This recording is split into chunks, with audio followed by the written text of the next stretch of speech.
Ben Cooley. Everyone fueled up and rested? Alright, start working your way back to your seats. There's a lot of unsung heroes of these events, a lot of people you won't see, some you'll kind of see. I'm always so impressed with our interpreters. Can we give a big hand for our interpreters this weekend?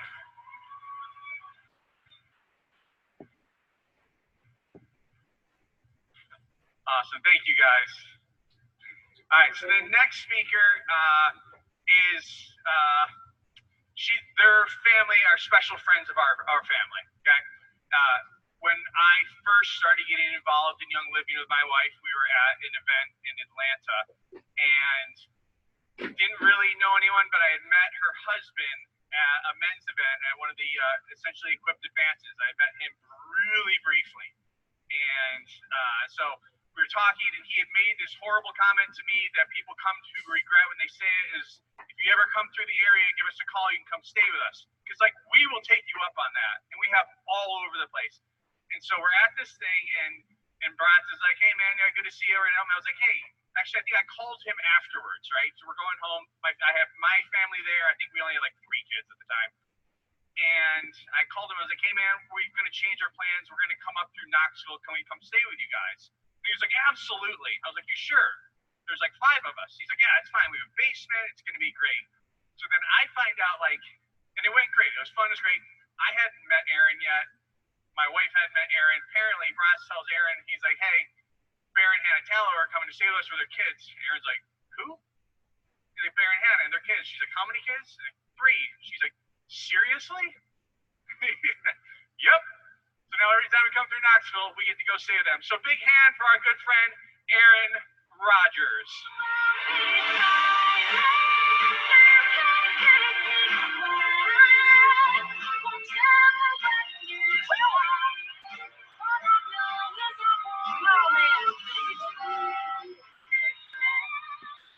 This is that moment you walk out on stage and you're like, I forgot to check my fly before I came out here.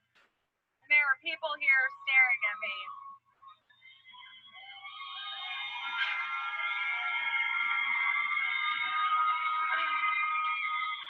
I love you guys. I paid them to do that. It's all good.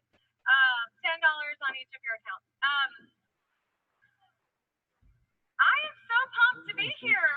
This weekend has been phenomenal. I feel like I have heard so much and then like missed all these great tidbits from the other rooms. So excited to have us all back in one room to wrap this thing up and see what comes of this. I'm so excited that you guys are all here. This is my 4th Diamond Bound to speak at. From that, I wasn't at Jordan's initial team gathering, but I was at the next one where it was still mostly her team, and there were about 250 people in attendance. And she keeps inviting me back. One of these days, she's actually going to listen to me speak, and she's going to choose not to invite me back. But I think it's just that whole deal where the person who runs the show is crazy busy, so she doesn't know how ridiculous this gets. So for now, I'm still here. So here's what we're going to do today. We're going to talk about a few things. I actually had this slide prepared in my slide deck, and I sent it to Jordan. She cut it out. It was my first slide, and I almost corrected it this morning. I was like, it's fine. The first slide had this like bubble of watercolor on it, and it was like 10 steps in the Young Living sales cycle. And y'all would have been like, oh dear God, why am I here, right? We're not talking about that today. We're not doing that at all. In fact, I want to talk about something else because quite frankly, I believe that field salesy, you're doing it wrong. Anybody else? Anybody else feel that way? Listen, I did not come here. I did not do this Young Living thing. I did not start this 5.5 years ago to become a sales person. Anyone else with me? What did we come for? The oils. Okay, we came here for the oils. That's why we're here. It's fairly rare that you find people who are like, no, 100%. I signed up for the opportunity. So about 6 years ago, my kids were just kids, right? Like catching this and that and the other and the sniffles and the whatever. And I was a mama trying to hold it together. I was like, you will go to Mother's Day out or I will lose my mind. They're always sick, right? They're sitting here on the front row. Eleanor and Graham, hey baby. I don't think they've ever heard me speak before, so this is really fun. My husband Bronze is here. Somebody gave them seats on the front row. That was so generous of you. But they're why I'm here. Anybody else here because of kids or something that got you into Young Living besides the business? Let me hear it. Okay. So then you get in here and you're like, oh my goodness, this product is amazing. I have to tell all the people about it. We are going to do this. And then suddenly you're like, I've become a salesperson. I'm that person that people at church run from. That is not who I want to be. I've seen that girl for 3 years. I ain't going to be her.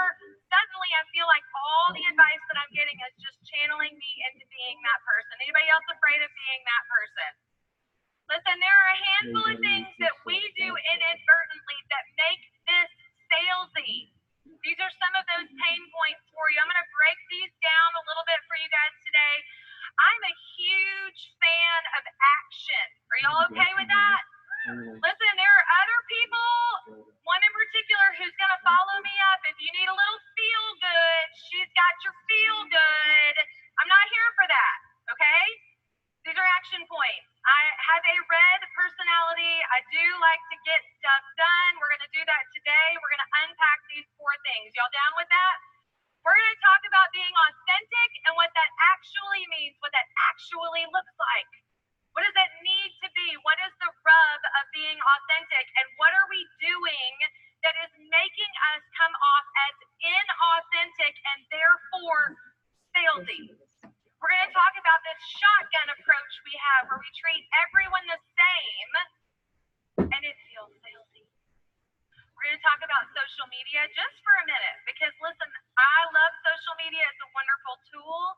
It is not the end all be all. You've got to be able to do this more than one way. I'm going to talk just a smidge about that, but about how we do that poorly. And I'm going to talk about downline assumptions. And I know Mary was all like, we don't have a downline, we have a team or whatever it was. And I was like, well, I've got 4 slides to say downline on the top, so we're going to go with that and just see what happens. Because it's still your downline, okay? It's still the people, it's your tribe, it's your whatever you call it, but it's still your downline, okay? And here's the reality, guys. This is what you all need to understand. At the end of the day, we really are salespeople, okay? It's okay. We can soften the blow of that reality by talking about how I'm not a salesperson, I'm a sharer. Anybody do that? Like, we don't sell oils, we share them. You sell them. You only make money when people buy them. You do not make money when you give them away. You have to be a salesperson at some point in this, or this is not going to work for you. But you're not just selling oils. The problem is when we get stuck in this rut of selling a PSK to people over and over and over and over. And what we need to realize is that we're actually selling us. Not in a weird way, but in a why you and not her. That's what you're selling. Why you and not the girl beside you. She's not your competition. Don't even go there. But what are you doing to set yourself apart from the people around you so that you are selling something that is authentically yours and not something that is someone else? And see, here's what happens. We are the ones who make it gross. We are the ones who make it sleazy. We are the ones who make this awkward. We are the pushy ones. We all suffer from insincerity at times. We do this to ourselves. Would you guys agree with me? Have you ever felt insincere? Even as you're hitting post on something, you're like, this isn't totally authentically, but there's a kit sale and I gotta do it. Anybody with me on that? Yeah? Like we're like, I gotta take advantage of this one opportunity. I gotta do it this way. I gotta do this one thing. And it just starts to feel gross over time. And you do that too many times and you build a habit out of that. We want to disengage from all of that. We want to wipe away the MLM stigma of insincerity and inauthenticity, all right? So here's how we are authentic, and I'm gonna give you a bunch of different stuff here, but the first thing I just want you guys to really resonate with, and this is so important, and I will be the absolute first person to tell you that I am not always amazing at this. Second person to tell you this would probably be my husband. Okay? Make a list of things you will never, ever compromise. Never. Could be your belief system, could be a religious belief system that you had. It could be time with your family. It could be a day of rest that your family has committed to take.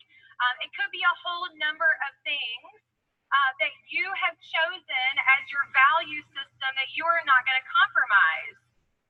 But then you really need to unpack that and think, what would it look like if I did compromise that? And what is the payment or the lack of payment there going to be? My family comes first, but the reality is there are some times when it does not seem that way to others or to them, but they are always first, always the most important thing in my heart. You are my number one. The three of you are what my life revolves around, and it may not always seem that way, but I promise you, you're my everything. And if they feel like that's inauthentic at times, what does it look like to other people? Okay? We have to think through what we are doing. If you, I love Jesus. I'll just put that right there on stage one. Okay? Unwaveringly, not going to compromise that. I'm not going to post something that goes against with that. I'm not going to share something. I'm not going to teach something that I feel is in opposition to that. These are things that are non-negotiables for me. Have you ever come up with a list of non-negotiables? Are there things that are important to you? Because if you get caught up and swept up in speed of this thing, in setting ridiculous goals that you are going to make massive sacrifices to achieve, you are going to end up sacrificing something really important to you, and I don't want you to do that. And this is where it comes down to that. It is possible to be authentic, but not be perceived that way. You can be authentic in every single thing that you do, and then you make one wrong move, whether it's the way that you're behaving around people socially in a group that you're a part of, a community group, your church, or some other, your kids' school or something like that. You can do something there. It could be something that you do on social media. But you can't make one wrong move and be perceived as inauthentic. You can always come back for it, but we have to watch out for it. And often it's that being salesy, right? That like, yeah, Steve had a bad week, man. Like, would you like some frankincense? Like, what is that? Like, not that we don't want to offer the oils, but guys, we've got to think about how we come off, right? Like, take a moment and be a human being. People need people. People don't need product. They need you. They need that relationship with you.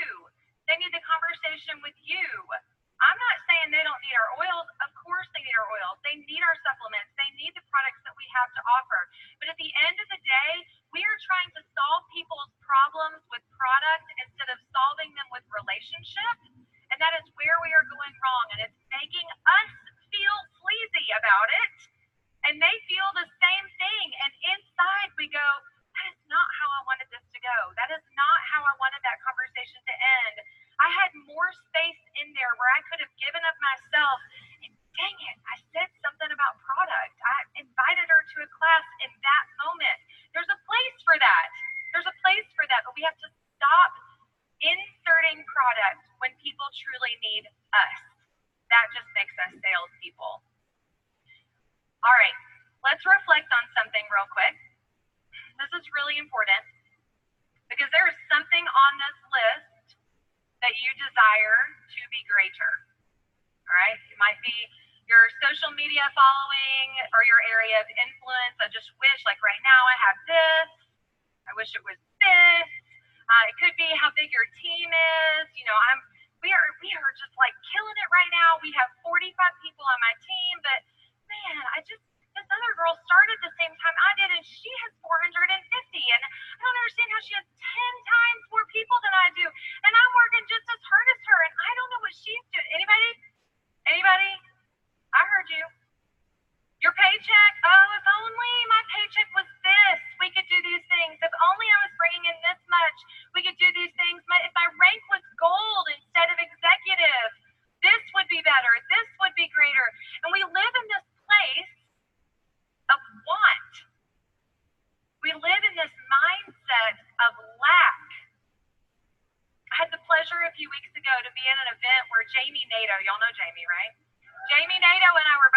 speaking, and she just like, she went there, she just like opened the Bible and started preaching from the book of Matthew. She talked about the parable of the talents, and she started talking about this concept. And I'm telling you, y'all ever sit in something and it's like, this is only meant for me? Holy crap. Like, it just, you're like, what is even happening in this moment? It was one of those, right? And she just starts unpacking this scripture and talking about, the one gets 5 and the one gets 3. The master is going out of town. He gives the one 5 talents. The talent was an amount of money.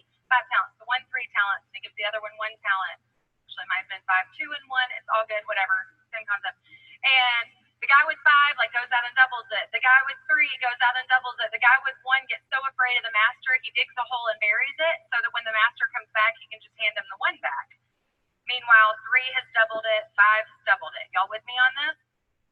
And so she talked about how those of us who feel like in one of these areas we only have been given 1, we look at the ones with the 3 and the 5 and we can't handle it.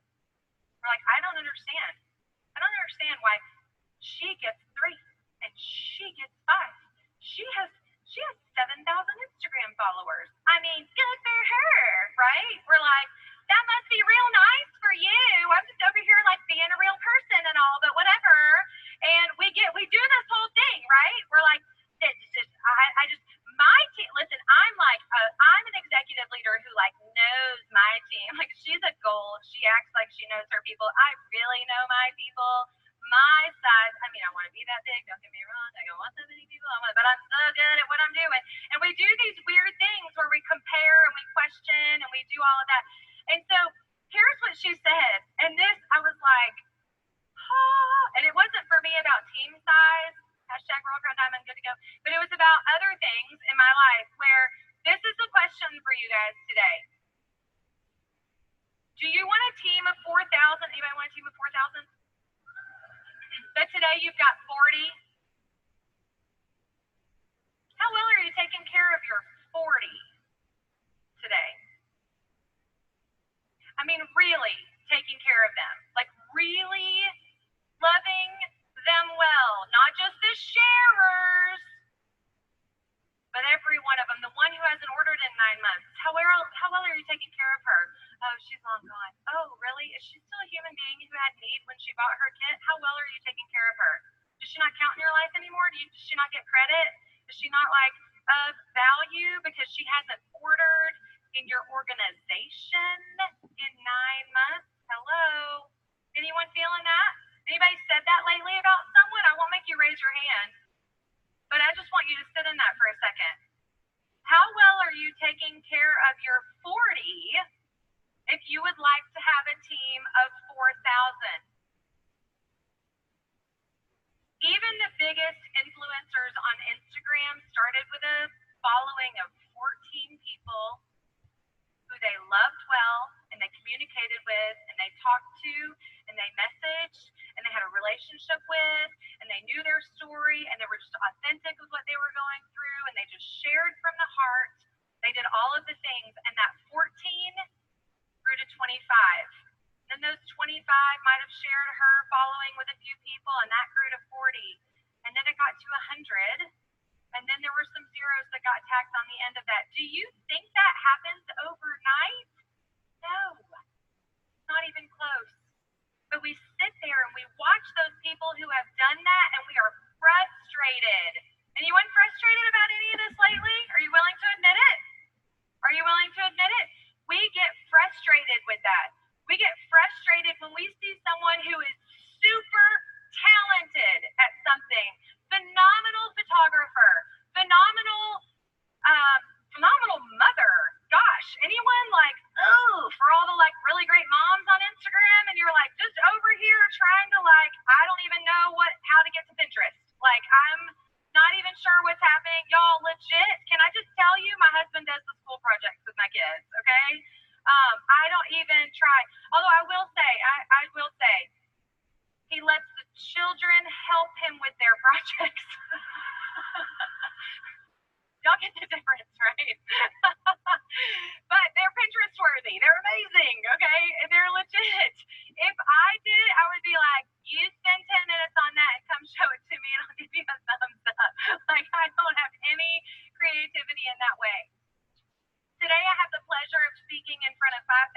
you guys, and that is not lost on me.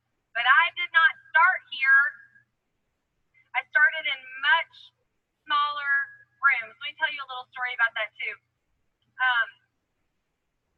So about 15 years ago, Bronson and I were actually living here in Nashville. He went to law school here, and I was attending a summer Bible study, and it was a video-driven Bible study. A popular Christian leader was doing a video Bible study, and we had a workbook to follow along with. And I was sitting in that room, about 25 of us in this room, watching this video. And I can remember what direction I was facing. I can remember like where I was, and I really and truly felt the Lord say, "Erin, that's going to be you someday." And I was like, well, "That's weird." Okay. At the time, I was a pharmaceutical sales rep, putting my husband through school, working our rear ends off, did it debt free. Thank you, Jesus. And I was like, "I'm going to be speaking to women." Sure. That'll happen. If you've ever had a prophetic word in your life spoken over you or just received, then we do this weird thing in our flesh where we try to make it happen. So that's fun. Doesn't work. So then we moved back to Knoxville, and I was very involved in that church and did a Bible study. And I was like, I feel like what if could I like lead a summer Bible study? That'd be really cool. And they were like, that'd be great. And so I started leading a summer Bible study, and 3 years into leading that summer Bible study, we had 165 people coming every week to this Bible study. Now, let me be real honest with you. The same woman's trainings, I hit play on the video, okay? No skill set here whatsoever. But I'm like, hey, I felt the Lord call it on my life, so clearly this is what I'm supposed to be. Several years later, I stumble into this world of Young Living, and I stumble into this freaking product works, and so I have to tell people about it side of things, right? And one day I look up and there's 50 people sitting in my living room, and I'm like, whoa, this is weird. And year after year, I've worked hard. And my friend Jim Bob Hagerton said when we were hustling for, I think it was Crown, he spoke to my team and he said, and this is when it all just came down. He said, guys, Erin and Bronson are growing to be a Crown team, because when the presents get bigger, the platform gets bigger and the message gets bigger.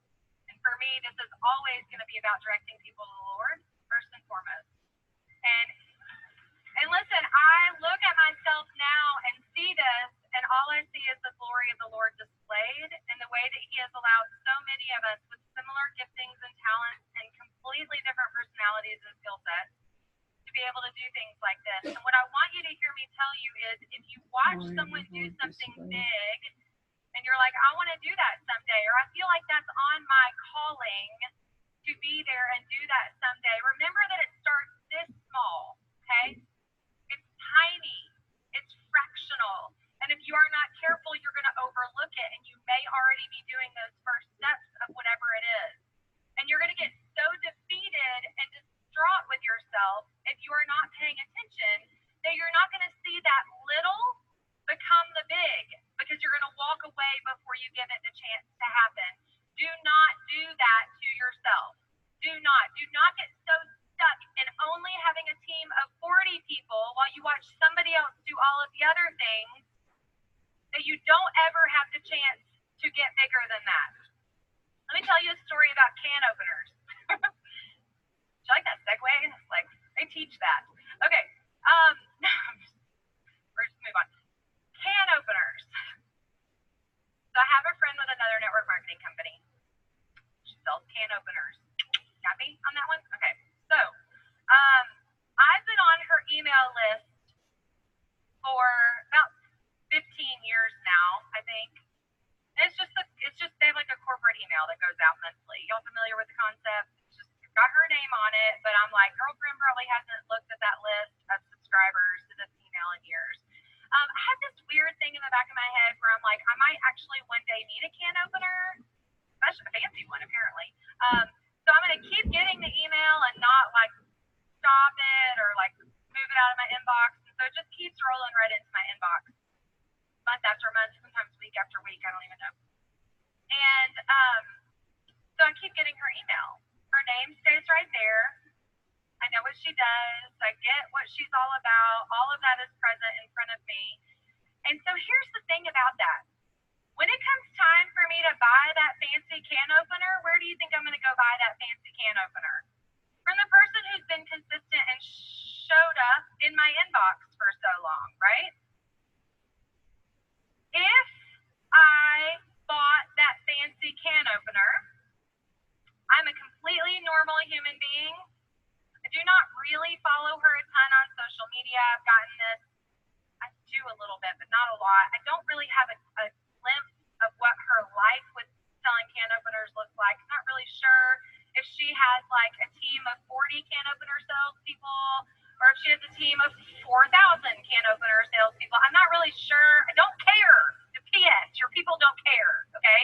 Your people who don't like really get what you do don't care about that, okay?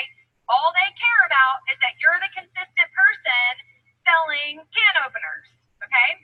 So I don't really know what her team size is. I don't really know if she's generating like $400 a month in orders or $400,000 a month in orders. I have no concept of that, just like the majority of our friends have no concept and don't care about that for us. Not because they don't love us, just because it's not a priority for them. So if I put an order in for a can opener with my friend, here's what happens to me as a normal person buying something from my friend. She better say thank you. Now listen, that sounds weird and kind of jerky, but I really mean that. Like, if I have been receiving your emails for this time, I perceive that I have a relationship with you. Social media does that, by the way, okay? How many people do you know from online who you met this week and you like felt like you already had a relationship because y'all been following each other for so long, okay? Social media is weird. I perceive that she and I have a relationship, even though in the back of my head I know that we don't. It would be super weird for me not to get a thank you from her. I would expect that thank you to come either by email, by text, or by snail mail. Like, thank you for buying a can opener from me this month. I hope you love your can opener. Let me know if I can help you with anything else. P.S. Here's 3 tips on how to use the can opener for maximum value. I don't know. I'm real slow, apparently. I need help with my can openers. If you ever have a friend who needs a can opener, I'd love to sell them a can opener, right? That seems reasonable for me to expect that from her. I don't really understand what the problem is with that. But I'm not doing that with the people who buy oils from me. Are you? When's the last time you thanked someone for their purchase just because? I don't mean your people on ER. I mean the people who you look at and you went, she only did 32 PV. I mean, like, couldn't she have gotten more than just thieves? It's not even 50 to keep her active. And she didn't order for the next year. She could go and act it. She spent $30. Can we all just stop looking at the bottom line of our OGV necessary for rank and realize that these are real, actual human beings who have taken time out of their life, hard-earned money, spent it on a product you've been talking about, and then we go,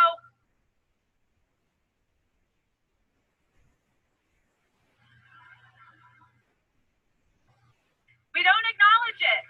Do we? How many of you have said thank you? Truly said thank you?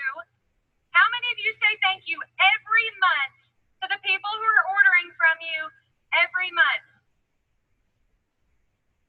How well are you taking care of your 40? How you doing? You know, scale of 1 to 10, I think as a whole in here, we're about a 1.7. Oh, but my team's just not growing. Have you expressed your gratitude lately? They don't have to be your top earners. They don't have to be your top people for you to express your gratitude to them. Let me go back a slide because I just have some notes right here I want to look at. I ran some numbers on my team for last month, and I want to share this with you, okay? What we do as business builders is we pay most attention to those who are building a business. Would y'all agree with me on that? We pay more attention to the people who are sharing, who are hustling, who are doing that than we do to the average orderer. But if you look at the income disclosure for Young Living, what you're going to find is that roughly 9/10 of your team not building a business. 9/10 of the people on your team who are doing the thing are not doing that thing. And since they're not doing that thing, they go completely unnoticed, completely unattended, completely unthanked, and unrecognized. And let me tell you, people, there is nothing that makes someone feel like you are salesy more than them buying something and you not acknowledging it. Gross. Anybody else feel a little gross on that right now? We do this so often, and it makes me so sad. I'm just as guilty as you guys are, I promise. So here are those numbers. So I broke it down last month, and I thought, all right, if I make the mistake of paying the most attention to my builders, let's do the numbers on that. Let's just think through what the actual numbers are on those builders. So I looked at my OGV for the month, and then I looked at my senior star. What did I look at first? First, I looked at star and up. So anybody ranked. I looked at everybody ranked, and I looked specifically at their PV, not their team volume, but the people who I am paying attention to.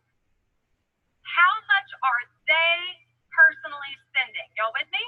Not how much are they enrolling and those people spending, but just the people whose attention who are more likely to get that attention from me. How much are they spending? Star and up generate approximately 32% of my team's volume. What if you only got volume this month from people on your team ranked star and up? What if that's it? What if that's all you had? Those people who are just ordering to order because they love a product, hello, why are we not loving on them more? Could represent 70 or more percent of your downline. Let's take star out of that, okay? Not because stars don't matter, that's not what I'm saying, but I know that they're just like all of us. There's a lot of people on our team who spend a lot, okay? So they might have enrolled someone a long time ago, they're a star, they just spend a lot themselves. Let's look at senior star and up, the real business builders. Not true, okay? Senior star and up, 11% of my team's volume is personally spent by members senior star and up. So then I was like, gosh, that number blew me away. Then I thought, well, what about the people last month who actually enrolled someone? I wonder how much they actually spent. Because we spend a lot of time getting people to enroll people, don't we? If I look just at the people last month who enrolled a member, the enrollers only made up 5% of my entire team's volume for the month. Yet we spend so much time and effort educating into those people, hoping that they will pass it on to the other people. We have got to start paying more attention to the others. Now, I'm going to flash you a resource real quick because I'm a creator, and what I create is resources, okay? This is just something that I use. Oil Supply Store is the store that I run. These are postcards that I have. They're mostly blank on the back. One of my sweetest best friends is in the room, and she's a platinum leader, and what she does with these is she keeps these in her bag at all times, pre-stamped. She just gets a postcard stamp and slaps them on there, and puts them in there, keeps them in her bag, and then she has gone through her downline and gone into the downline viewer, and there's a button at the top. Once you've run a report for a subset of your team or whatever you're focusing on, you can print address labels. Have you guys seen this? Like at the top? Hit the print button. Who cares if you have address labels in there? Just print it on paper, staple that sucker together, and put it in your bag, and now you have everybody's addresses right there for you, okay? That tip is from another one of my silver leaders, all right? So you have a list of all of your addresses. You have a bunch of blank postcards, and think about car line, waiting in an office for something, going through the car wash, sitting, binge watching Netflix. Like, how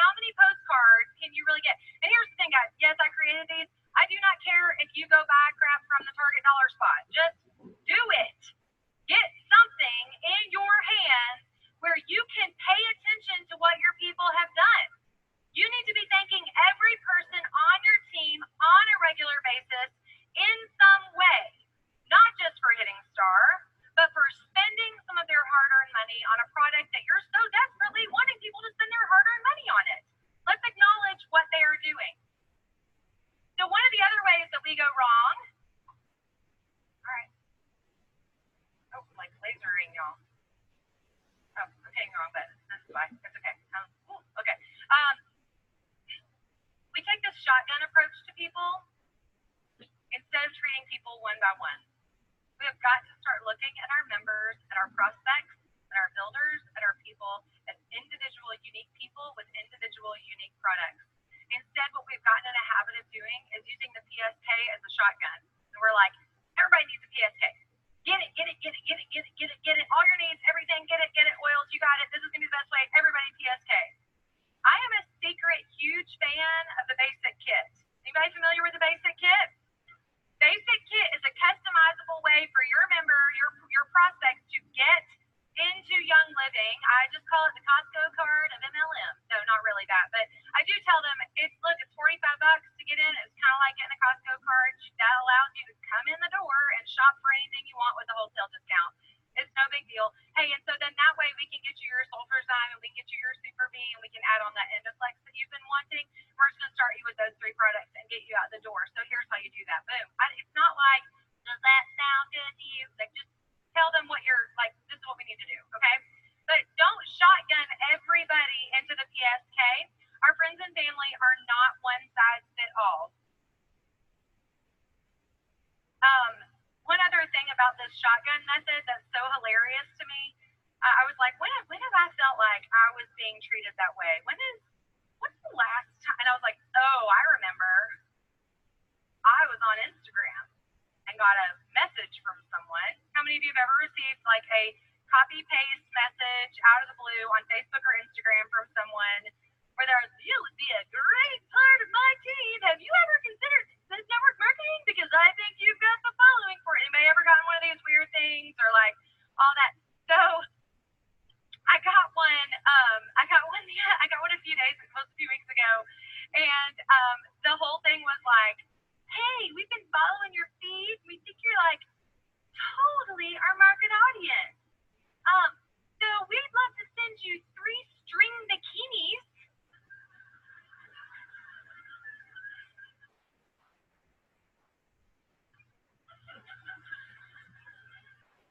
I was like, really?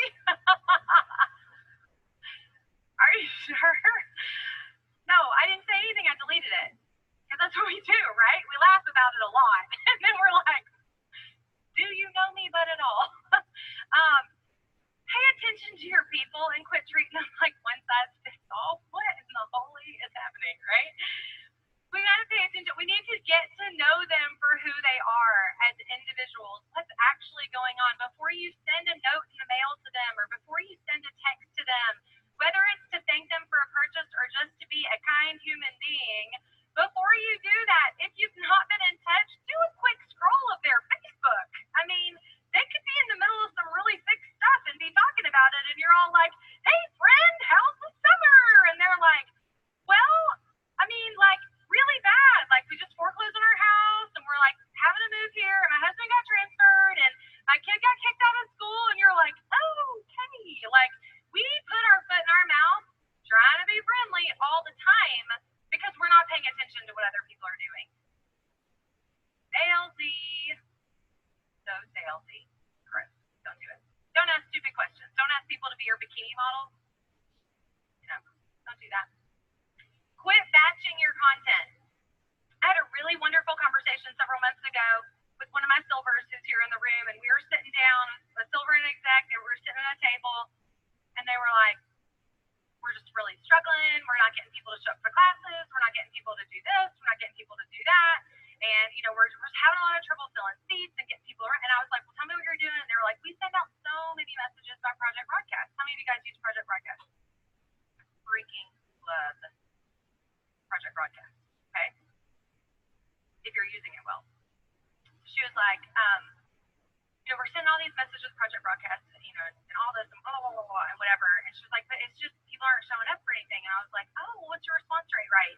Like, and she was like, what does that mean? And I was like, your response rate. Like, you're sending things out. How often are they talking back? And so it was the smallest conversation with them, but it has just led me to such a huge realization in how we are doing everything. And I use Project Broadcast. It's not uncommon for me to send a broadcast out to like 3,000 people at a time. But it'll have a question in it at the end, and I actually want to dialogue with the person when they write back.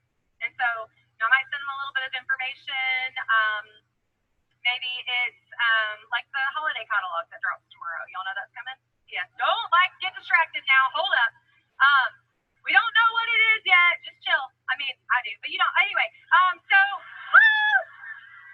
it's gonna be good. So if I'm gonna send that out to people and let them know what's in it, I'm gonna be like, oh my gosh, what are you putting in your cart? I can't wait to hear. Because otherwise we're just shoving information out to them. And then you know what I do is I respond when they respond back. Like, that's awesome. Do you have some people in mind for these gifts? Have you thought about shopping for your family? Have conversations with people. We are in this weird world of shoving information at people and going, how do you like me now? Instead of saying, how does that make you feel? And bringing that back in. And so we have to be chasing conversation, communication, and connection with our people. And you are always going to do that better one-on-one than you are with cold, batched content. Not that you can't send the same message out to a bunch of people, but you need to make a way for it to be received and reciprocated. All right? Get belly to belly with people.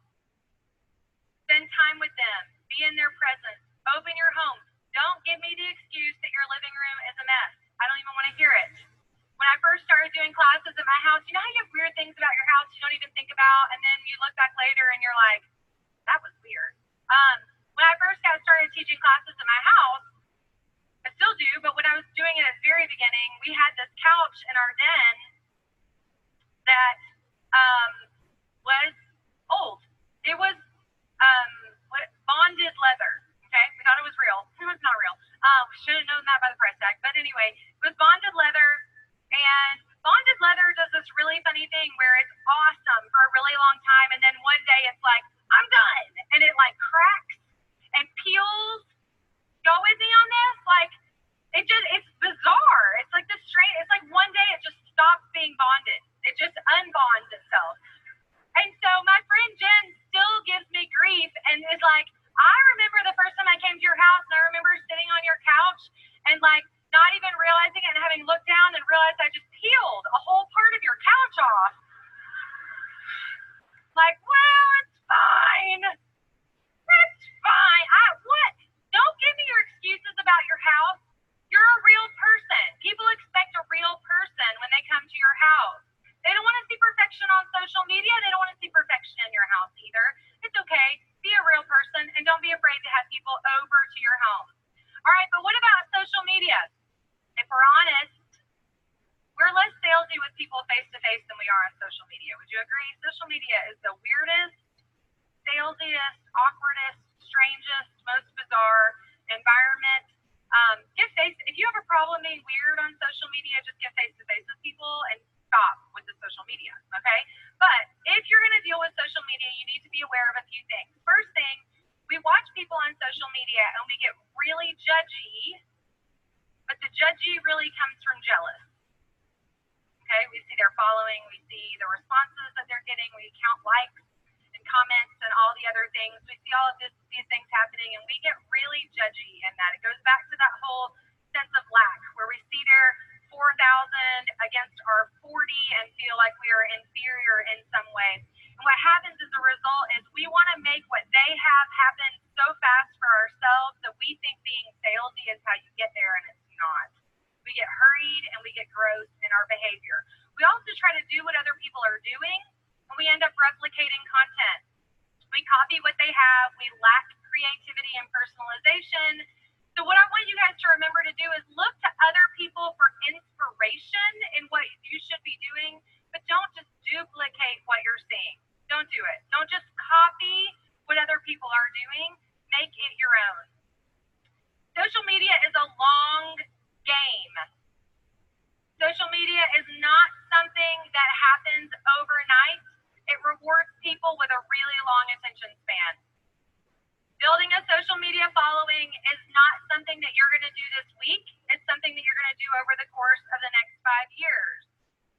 What we see happening in public on social media is also only a tiny snippet of what's actually going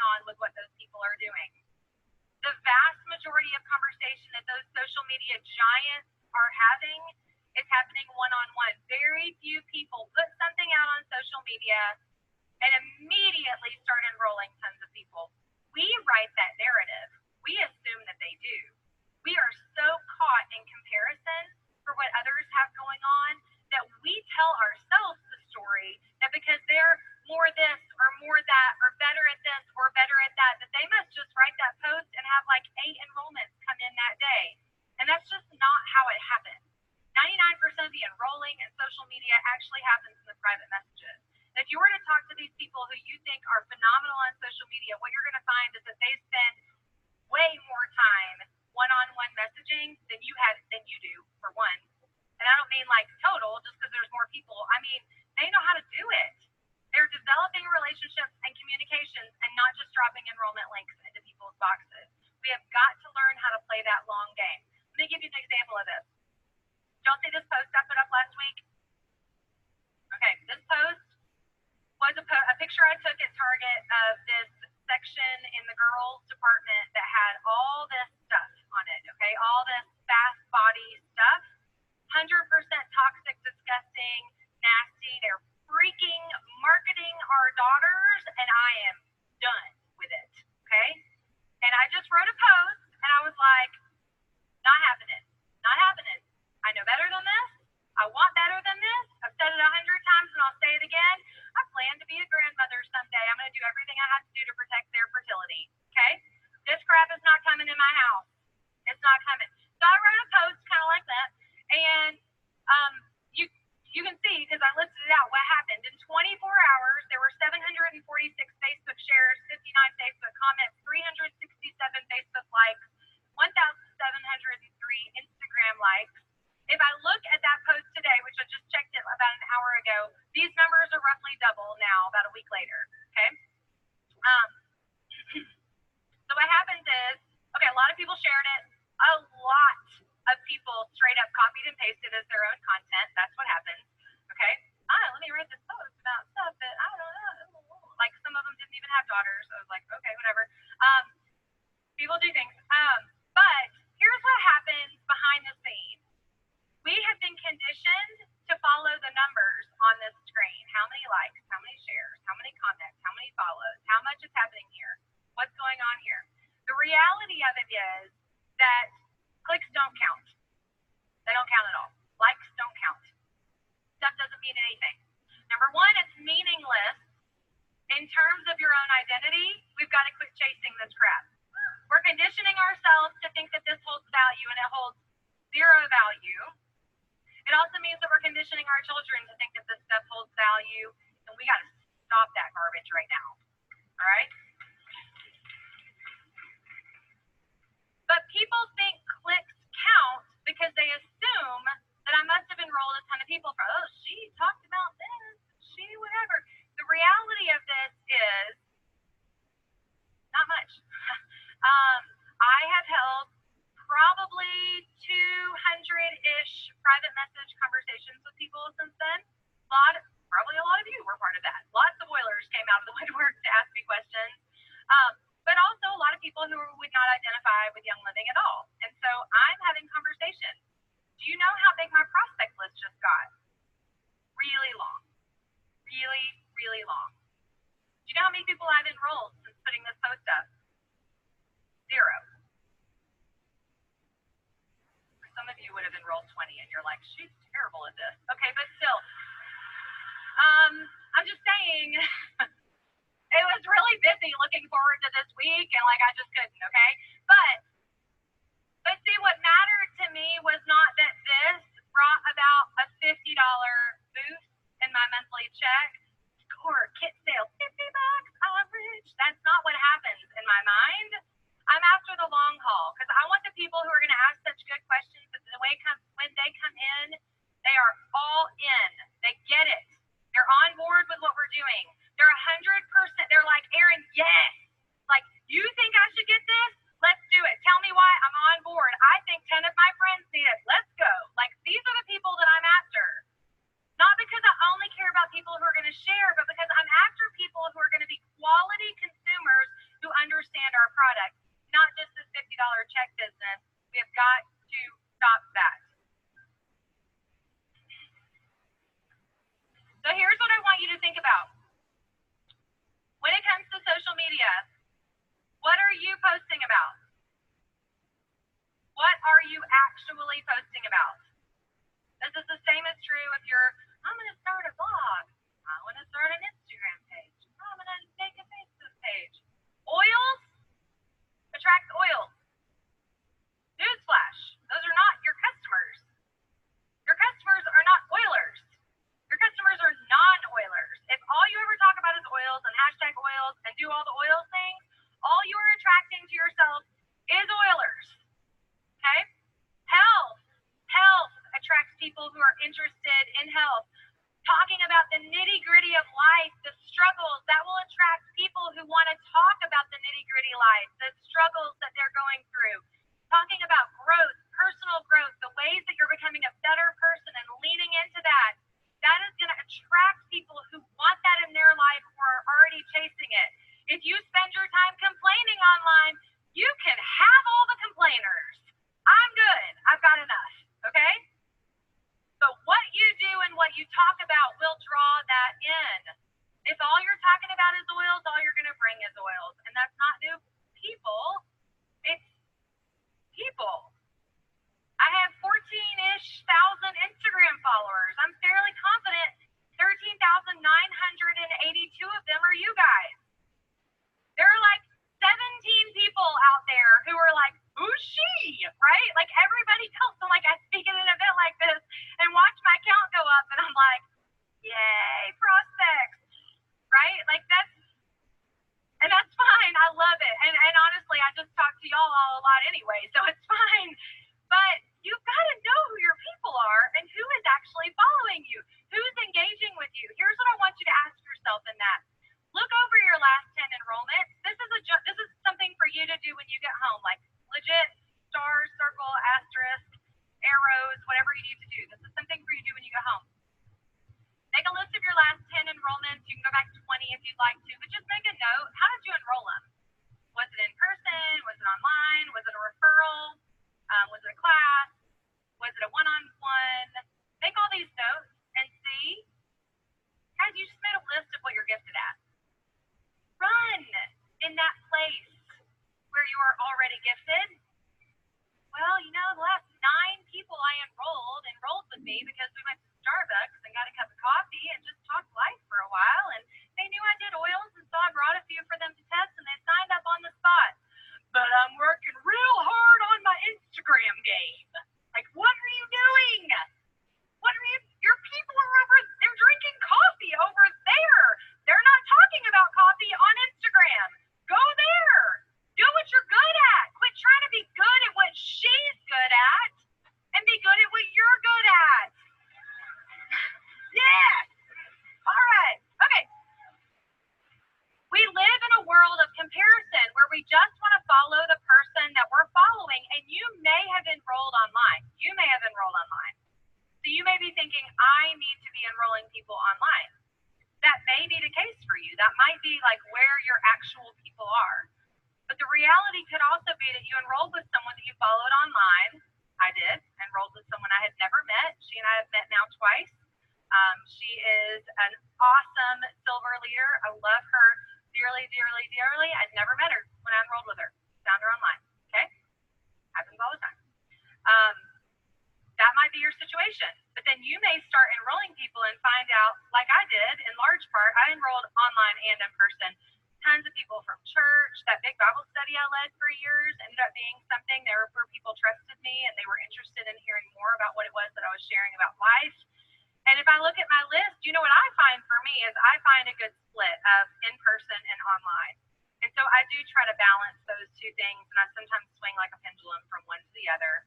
But find the area that you are the most gifted at and hone in on those skills and get those skills good and solid. And if someone in your downline is gifted in a way that you are not, praise them for that.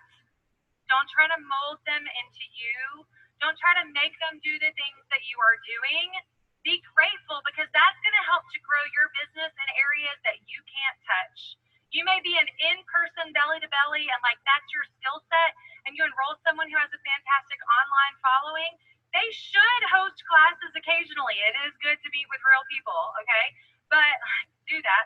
But that may not be where the growth is massively going to come from, and just be aware of that. What is working for you? You need to be aware of that. I want you to look in your downline. I'm going to move quickly through this. I think I'm over time. That usually happens. She gave me like twice as much time this year, and I'm still going over. Are y'all okay with that? Okay. So look in your downline or on your team. Is that what we're supposed to be calling it right now? Look in your team. There are some things we can see and some things that we can't see. When I buy this can opener for my friend, I'm fairly confident that she'll know that I bought a can opener. A lot of network marketing companies work that way. You know exactly what they bought, what they've spent their money on. So the common consumer is going to assume that we know what they bought. The reality of what we do is that we do not get a list of what people have spent their money on. We don't know. So we have to ask, and that's a great question to ask. If you're not sure where to start with your people who are ordering from you, ask them what they ordered. Great place to go with that. Super simple, okay? But we do have to ask. It's something that we cannot see. There are some things, however, that we can see. Do we really know what's going on with our downline? We assume our ER members are happy, but do we know that? We assume our quick order members aren't interested in ER, but do they even know about it? We have to have these conversations with them to be sure. In our virtual office, one thing that we can see is their essential reward status. Another thing that we can see is how many months they've gone without ordering. We'll get to that in a second. What we can't see is what they've ordered. Have y'all seen this new feature in the VO?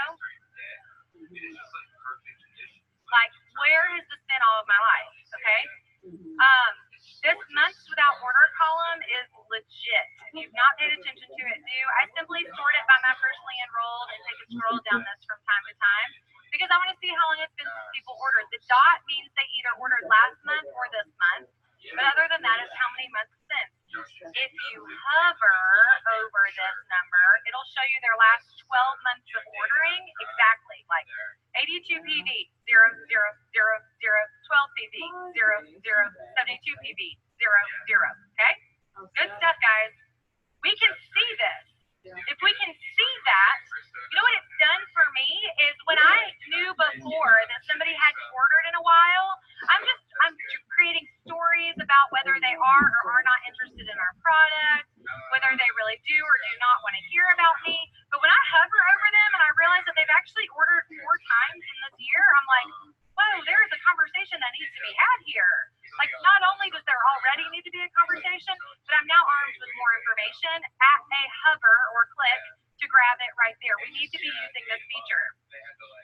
We can see their essential reward status, but we can't see what they've ordered. We have ways that we can make this usable. But how do we know how to do this? We can't do it unless we ask the right questions. I could literally give you questions for the next hour on how to start these conversations with your people, but they're going to pull me off the stage in a moment. Text me right here. Text the word diamond to me, and I'm going to send 10 conversational tips on how to get started holding these conversations with your downline. Okay?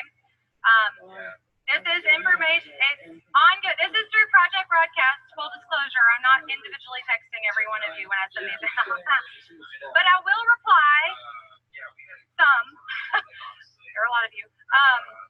But this is meant to be a way for me to just get some information out for you guys. Can I be real honest with you guys? I don't have paid groups for you to join or anything like that. There are some really great ones out there. If that's your jam, it's not mine. I just can't commit to actually providing content like that for that duration. I'd rather give it away free anyway this way. So I'm going to give you guys just some conversational tips and things if you would like those. I'll let y'all grab that. Here's my final point for you guys. These 4 ways that we tend to be salesy are pain points for our people. And if we can learn to look at each of these as areas of pain for them, they are desiring authenticity in their life. They are desiring people who care about them, who will be real.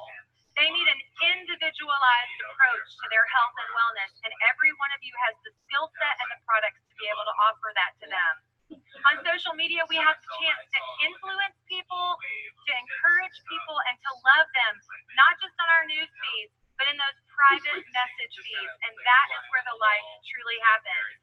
And do not make assumptions about your downline. They need you. They need you. They're already bought in, guys. It's so easy to help them figure out what else they need from us.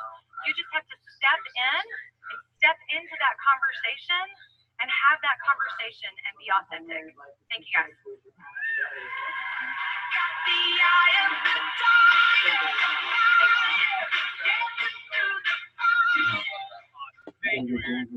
Okay, just a minute. So anyway, I'll let you get to it. Hi, Adam.